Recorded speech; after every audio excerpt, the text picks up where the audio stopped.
Can the dead return to life? Listen to the weird circle.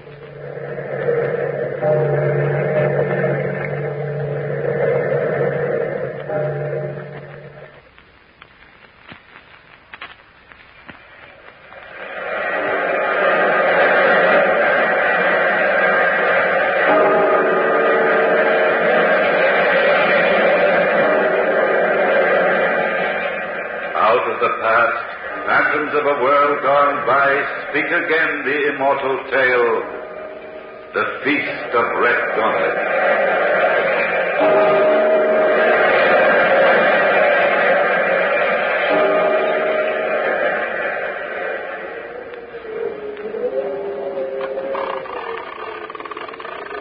Three men dead, hanging on a gibbet, hanging and swaying, and the gibbet creaking in the wind. It's not a pretty picture that the swinging branches recall tonight.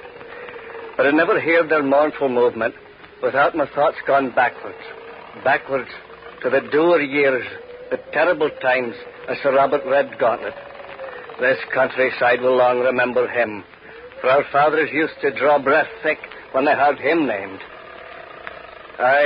Steenie Steenson was his tenant, and I and every tenant man in Sir Robert Red Gauntlet's ground had to join the master in his killing raids on the Liberal Whigs. That night, Red Gauntlet hung three neighbour men I knew. My heart was like a stone, for I held no ill will against the men myself, and worse luck would have it, I was the last man to leave the frightful scene, for Davy, my old horse, went lame on me. The three dead men hung high over my head, the gibbet creaking and swaying as I looked over Davy. And all of a sudden, a stranger rode up through the woods. A lean, gaunt creature he was, in loose, ill-fitting clothes, and his white mare made no sound as she stepped on dry branches. I stood frozen a minute, and then somehow I plucked courage to say, "What are ye, man or spirit?" "I'm a stranger to you, though I'm not a stranger in these woods. Do you know where you are, Steenie Steenson?" "Not rightly, sir. We rode and I drank a deal of brandy, for I didn't like the business we're about, and I paid little attention to our direction." "This is the Wood of the Dead, Steenie. If you kill in these woods, and you linger long enough for me to find you, then you must give an accounting." "I'll have you know, sir, I had no part in the hanging of those three men there. Rust their souls." "But your very presence gave consent. Did you protest?" "I'm a tenant of Red Gauntlet. My fathers and forefathers lived on his land. And it's the unwritten law, sir. We think and do as the Red Gauntlets. But I've no stomach for killing men on account of their opinions, sir." "Men like you, of weak wills, Steenie Steenson, let the Red Gauntlets of the world rule with bloody hands. But you're in the Wood of the Dead tonight. And to these three men who hang on the gibbet, you must make some restitution." "Well, sir, and how can I do anything now for dead men?" "They leave families, Steenie. Young ones and wives. You have a bag of silver hidden in your chimney at home. You must divide it among the three widows." "But how can I do that, man? The money's for my rent. I've little gift for saving, and I'm 2 terms back now for the rent due to Red Gauntlet. There's just the right amount of the bag, and it's all the money I have, sir." "How you will pay your rent must be your own worry. But you shall not leave these woods tonight alive, unless I know that you mean in your heart to divide that bag of silver among the three widows." "Well, I'm no man to be blind to the corner the wind blows in. I don't know who you are or what you are, stranger. Maybe I'd soon not know. But I can feel you mean every word you say. I'll divide the money among the three families, sir." "Good. We'll meet again, Steenie Steenson. Someday. A very good night to you." "And a good night, stranger, to..." I started to say it, but the horseman and horse had vanished, fairly melted into the woods before I could finish my words. Not a sound I made as the white mare stepped with a fine gait on the dead dry twigs. But keep my word I did to the ghostly stranger. The very next morning, I went to the three widows and gave them the money. Now came the problem for the rent. For Sir Robert Red Gauntlet was no man to be put off for more than 2 terms, and I was due to pay him that very day. Now, I'd done many a man a favour in the countryside by playing the bagpipes at weddings and all that sort of merriment, and I was what you might call in demand. So I went to the friends my bagpipes had made for me and asked them for the loan of some silver. From about 20 sources, I picked up the money to make the full amount, and away I trudged to Red Gauntlet's castle with a heavy purse. The old serving man, Dougal McCallum, met me in the great hall. He seemed beside himself with worry as he said, Steenie, the master's in an evil mood, for he's suffering hard with the gout. Well, pay the rent of my gout or no gout. By the way, Dougal, is Sir Robert's pet monkey, what's his name, there with him today? Aye, the monkey Major Weir, sitting like an evil spirit in his little red lace jacket, perched on the master's shoulder. It's afraid he'd be. I hate that little jackanapes. Well, come, man. I'd like to get this business over. This way, Steenie. I've never seen the master look so bad. But don't you tell him so. Come in. Don't be so slow about it. What are you, snails crawling in? That's you, jackanapes. I'll give you the back of my hand. Dougal, take the monk off my shoulder. Aye, sire. The major's full of chatter today. Come, monk. Honey, sit down like a good little beast on your pillow. Sir Robert, Steenie Steenson's come to pay his rent. Yes, Sir Robert. Here I am, man. I see you, man. I see you. Are you come light-handed, you son of a thistle? No, Sir Robert. The rent for 2 terms is right here in the bag. Well, I'm surprised to get it all at once. Oh, this blasted gout is enough to drive a man to make a pact with the devil himself. Oh, don't say things like that, Sir Robert. The evil one might hold you to it. You hypocrite, Steenie. You know as well as I do that everyone believes I've already made a pact with the devil, and everyone's sure of where I'm going when I die. I never listen to gossip, Sir Robert. Now, if you'll count the silver and give me the receipt, I'd best be going. All right, Steenie.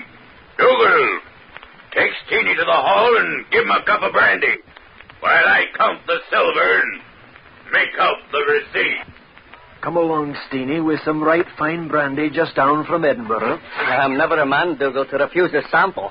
Oh, my feet! This old blasted gout.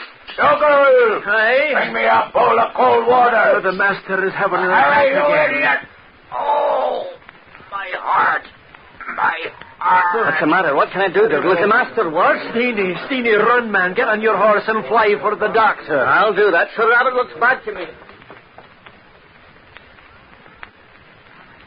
Out of Red Gauntlet's castle, I rode as fast as I could, and rode hard to bring Dr. McKenzie. I felt in my bones this was no light illness of Red Gauntlet's. The doctor and I were soon back in the castle, and as we opened the door, I thought how uncommonly quiet it was. Then old Hutchin, the butler, come toward us. You're too late, Steenie, with the doctor. Steenie and I rode as fast as we could. What happened, man? The worst.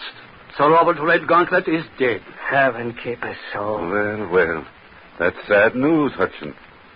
Of course, I'll have to confirm the death and make out the proper papers. Yes, sir, I know. This way, please, sir. I tiptoed out and laughed that place of death, for I knew I'd only be in the way. And so deep was I in the thoughts of Red Gauntlet's end that I was a fair way home when of a sudden I remembered. Hadn't I left the silver for the rent there and never got a receipt?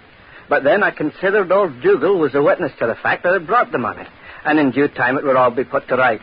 And so the matter would have been had not the uncanniest bad luck happened the night before Red Gauntlet's funeral.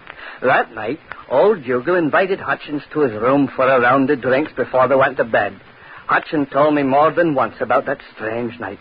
Hardly was he seated in the room when Dougal said, Hutchin, we've both served the dead master a long, long time. Aye. And though Red Gauntlet may have used an iron hand to others, he was good to us. Well, here's long life to you, Dougal. Thank you, Hutchin. But I know I'm not long for this world. Oh, come now. Don't let the master's death make you morbid. It's not that I'm morbid. But you know the master and I were more like 2 brothers. I've followed Sir Robert through good and ill, through pool and stream. I've followed with a blind devotion. And though the master goes to the evil place, I too would have to follow. And I think it won't be long. Man, get hold of yourself. I'll begin to think Sir Robert's death has turned your reason. You're sure to think that when you hear what I have to tell you. As you know, Red Gauntlet lies in state in his own room, and I've been sleeping as usual in the room which adjoins his. If you remember, Sir Robert used to blow on his small silver whistle for me to come and turn him over in his bed. Well, Hutchin, as true as I'm alive this minute, every night since Red Gauntlet's death, I've heard that whistle. I've heard that silver whistle blow of the night. Dougal, you make my hair stand on end. Man, you must have dreamed such a thing. I did not dream it. I heard the silver whistle, and so frozen was I with terror that I did not stir. But in the daytime my conscience hurt me, for I can't let even death break my service to Sir Robert. Listen! There it is. Red Gauntlet's silver whistle. The Lord keep our souls. It's an awful sound. I've got to go, Hutchin. I've got to answer Red Gauntlet's call, just as I used to. But, man, you cannot be turning a corpse over in its bed. I've got to go. Stand by me, Hutchin. At least, go with me to Red Gauntlet's door. I have no will for such doings, but I can't fail you in a pinch like this. Come, then. The master is impatient. Never did this hall seem so long, Dougal. Aren't we two addle-headed old men to be answering a silver whistle blown by a dead man? And on second thoughts, Dougal, maybe we only imagined we heard the whistle. We did not dream it, Hutchin.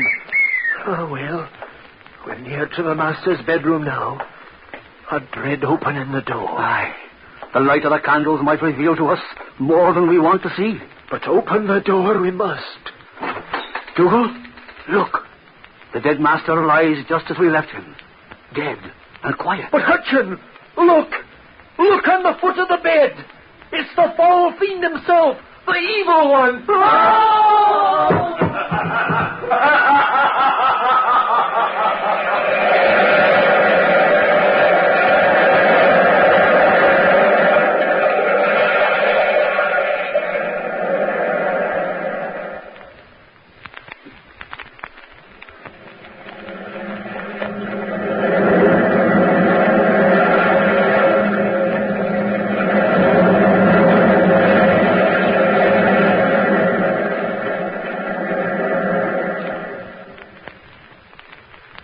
So shocked were Dougal and Hutchin by the sight of the evil one sitting there at the foot of Red Gauntlet's bed that they fainted dead away. Finally, when Hutchin came out of the faint and gathered his wits about him, he found old Dougal lying in a heap dead. Dougal had joined Red Gauntlet in the last long journey. Now, when I heard about Dougal's death, I felt sad indeed, but I'm afraid I felt more pity for myself than anyone, for Dougal was the only witness to the silver I'd left for the 2 terms of rent. Now, Sir Robert Red Gauntlet's son, Sir John, had come up from London for the funeral and to put things to right. In due time, he called me to come to see him, for I knew for certain he would. I stood before him in the great hall, and Sir John said, Steenie Steenson, you're down here for 2 terms' rent. That's a whole year. Please, Your Honor, Sir John, I paid it to your father. Oh, you've got a receipt then, Dr. Steenie, and can produce it? Indeed, I hadn't time, sir. For no sooner had I set down the silver, and Sir Robert was drawing the bag to him, when he was taken with the pains that took him out of this world. Oh, that's very unlucky. But perhaps you paid it in the presence of somebody. Aye, Sir John. There was nobody in the room but Dougal McCallan, and as Your Honor knows, he soon followed the dead master. Very unlucky again, Steenie. Very strange to me that no one has told me that a bag of silver was found on the table after my father died. Perhaps the butler Hutchin knows something about it, sir. All right, I'll see what he has to say. Hutchin! Hutchin! Yes, Sir John? Hutchin, I wonder that I was never told about a bag of silver left by Steenie Steenson the day my father died. It should have been found on this very table by which my father had been sitting. But we found no bag of silver, sir. I came running at once when the master cried out, and it was I who put the room to rights after we'd carried out the body. But I did leave the money right there on the table. Well, Hutchin, there's only one thing to do. Call all the servants together and question them. And if I can find no proof that the bag of silver was stolen, what story then are you going to tell me, Steenie? Where will you suggest we look for the money? In the able place, if you want my opinion, sir. In the able place with your father and his silver whistle. I paid the money for the whole year's rent, and there's an end of it. Oh, no, it's not. You will produce the rent or the receipt for the rent by this time tomorrow. or I shall have you put in chains. Now get out. I rode away from the castle fairly seeing red. Here I was, the same Steenie Steenson who only a few weeks before had been the most popular piper in the countryside, the toast of every feast and frolic. And now, of a sudden, men would be calling me names, a thief, a cheat, and worse. I rode on and on, little caring where my horse Davy led me. Finally, I realized I was in a thick patch of wood. And I noticed of a sudden that beside me was riding a stranger, the lean, gaunt man in ill-fitting clothes, on a white mare. A white mare that made no sound as she stepped on dry branches. Just as the night of the hanging, I said, "What are ye, man or spirit?" I'm your friend, Steenie. I've come to help you. Unless you can lend me money, there's no other help you can give me in this world. But there may be some help in another world. Now, I can tell you this. Sir Robert Red Gauntlet is disturbed in his grave by your curses and black thoughts of him. And if you will venture to see him, he will give you the receipt. Stranger, I've the courage to go to the very gates of the evil place, and a step further for that matter, for that receipt. All right then, Steenie. Turn sharply to the left. Make your horse wind in and out of that thick settlement of black fur.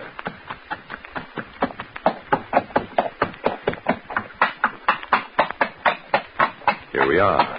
But I can't believe no one eyes it. We're in the courtyard of Red Gauntlet's castle. Why, the estate is miles away from this place. Yours is not the question, Steenie. Go to the castle door. Dougal will let you in. Dougal? Why, the man's as dead as a mackerel. What place am I in, sir? Courage, Steenie. Remember, you must get that receipt. Go to the door. Yes, sir. Go I will. For I'd as soon be dead myself as to be in the fix I'm in. Well, Davy, me good horse, goodbye. If I don't come back, you'll know I've gone to... Heavenly days. There's Dougal standing there waiting at the door for me. Dougal, man. I never thought to see you alive again. I'm not alive, Steenie. Aye? Now listen carefully. When you're inside Red Gauntlet's castle, take nothing from anybody there, neither meat or drink or silver, for they will bind you to that unholy party. Take nothing except that receipt which is your own. Come. Oh, Dougal, what a ghastly scene of revellers. There's the fierce Middleton, and the dissolute Ross, and the crafty Lauderdale, and the wild Bunshaw, and all the other wicked ones I've known and played the bagpipes for at feast, and every one of them dead now. And yet I see them laughing and reveling there. But take note, Steenie, in death as in life, it's my master, Sir Robert Red Gauntlet, who has the place of honor at the feast. Look, friends, it's Steenie Steenson. Look who's come to visit us. Come close, Steenie. And come close. Yes, sir. How's your health, Sir Robert? Did you hear that, man? How's my health? Why, Steenie, it's as bad as could be expected. Well, I'm sorry, sir. But where's Major, your monkey? It seems strange to see you without your pet, sir. Here is a little cushion ready for the monk. And before nightfall tomorrow, the little ape will be with me. Well, let's get to business. You've come here for that receipt for your year's rent, haven't you, Steenie? Yes, sir, and if you'll kindly give it to me, I'll go. Oh, but first you must play me a tune of the bagpipes. Dougal, you limb of Beelzebub. Bring Steenie the pipes I've been keeping for him. Robert, Sir Robert, this scene in your awesome presence have fairly taken my breath away. I fear I have none left to play the pipes, sir. Then you must eat and drink, Steenie, for we do little else here. And it's likely to be ill speaking between a full man and a fasting one. I've not come to eat or drink, sir, but simply for what's my own. Give me that receipt. All right, you pitiful cur. I'll write it here and now. Dougal, bring me the quill. I have everything ready, sir. Here. This 25th of November, from my appointed place, I, Sir Robert Red Gauntlet, do assert that Steenie Steenson paid me in silver 1 year's rent. There's Steenie's receipt. Thank you, sir. And tell my rogue of a son to go look for the bag of silver In the cat's cradle. In the cat's cradle, yes, sir. Thank you, sir. No, not so fast, my man. I'm not done with you. Here we do nothing for nothing. On a year this very day, you must return and pay the pipe for me. That will be your payment and my pleasure. I don't care a rap for your pleasure, sir. I refer myself only to the good Lord.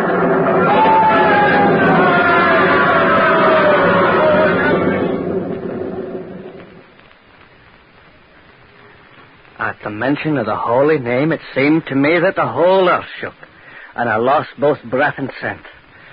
When it came to it, was early morning. I was in the woods, a full 5 miles from home, and Davy, my horse, was feeding nearby. And then I laughed, and I thought what a nightmare of a dream I had. But then I realized I was holding something tight in my hands. And I looked, and I found I held the receipt for the rent, signed by Sir Robert Red Gauntlet. With my mind fairly in a daze, I rode at once to the castle and demanded to see Sir John. Looking like a fresh thunderstorm, Sir John greeted me with sour words. If you have come with excuses, save your breath, Steenie. Have you brought me the rent? No, sir, I have not, but I brought Sir Robert's receipt for it. But you told me only yesterday that he had not given you one. Will Your Honor please look at this bit of writing? All right. Looks like my father's hand, I must say. This 25th of November, from my appointed place. But the 25th of November was yesterday. If you got this receipt, Steenie, you must have gone to Hades for it. I got it from your Honor's father, sir. Whether he be in heaven or someplace else, I don't know. And besides, Sir Robert sent a message to you. He said you were to look for the bag of silver at the cat's cradle. I'm beginning to think you're either mad or a sorcerer. And I hope you recall it was only a month ago in the village when a sorcerer was burned at the stake. I admit I've a long, strange tale to tell, sir, but you'll only believe it if we do find that bag of silver at the cat's cradle. Oh, I never heard such childish nonsense. I don't know any place around here by that name. Please, sir, ask old Hutchin. He knows things about the castle that everybody else has forgot. All right, all right. You right, sir? Hutchin, do you know a place about the castle called the Cat's Cradle? Oh, yes, sir. It's a ruinous turret long out of use, next to the clock house. One can only get to it by a ladder, for the opening's on the outside. It's many long years since I've heard anyone inquire about the Cat's Cradle. Thank you, Hutchin. Come along, Steenie. We'll go to the Cat's Cradle and see what we find. Just in case I need it, I think I'll take this pistol. It was my father's. For what purpose, sir? It has silver bullets. And they say that silver bullets are the only kind effective against mad men and sorcerers. Come, Steenie. Yes, sir.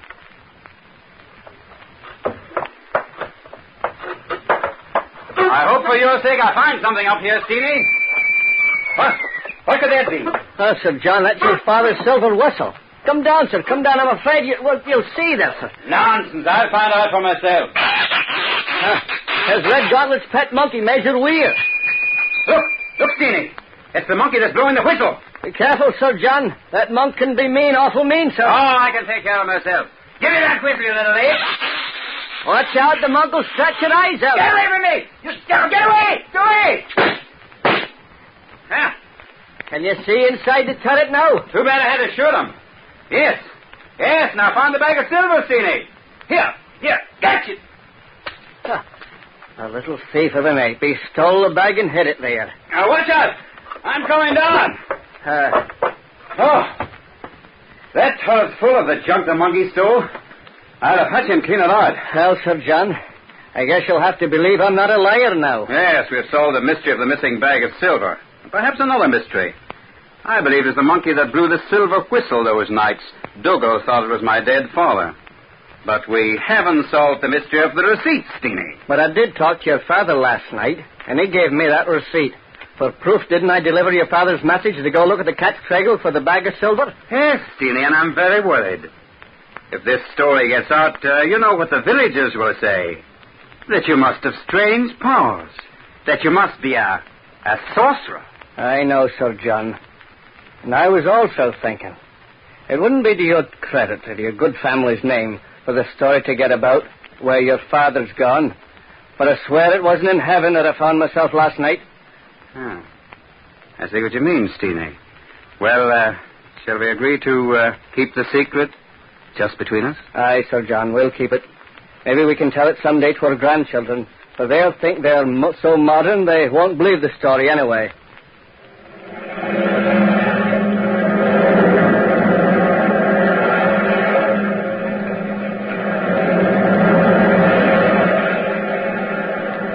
From the time-worn pages of the past, we have brought you the story, The Feast of Red Gauntlet. Bellkeeper, toll the bell.